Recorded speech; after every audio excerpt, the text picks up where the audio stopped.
ano. Anong say mo? Bashers, anong masasabi mo dyan? Ha? Ayan o, nagkakabuhay na siya o. Kasi nabasa dun sa limasen. O, ito mo, nag-iba na naman ang kulay o. Bashers, anong masasabi mo dyan? Ay, grabe, napakagandang isda nito. O, yan na. Ay. Ganito lang po ano. Ang video ko po na ina-upload dito sa aking page, maging sa aking YouTube channel, ay hindi ko po pinagpipilitan sa inyo na paniwalaan. Ginagawa ko po ang mga bagay nito dahil gusto ko, dahil nag-i-enjoy ako sa ginagawa ko.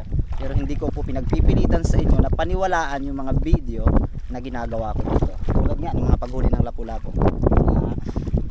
Daming hindi naniniwala na sinabit lang daw, bakit kahaahon pa lang ay patay na, no? So tapos ito pang matindi, sinabi pa na mangingisda din ako, alam na alam ko yan. Ha?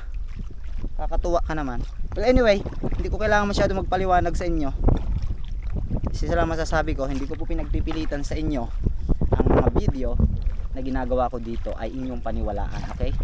So ginagawa ko ito dahil ako ay nag-enjoy, masaya ako sa ginagawa ko.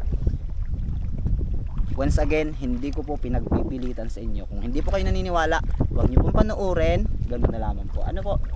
Kasi mukhang mas naniniwala pa yata kayo dun sa mga AI talaga na video kaysa dito sa mga ganitong video na na-upload ko dito. So pwede nyo i-skip, huwag kayong manood, okay lang, wala pong problema, no?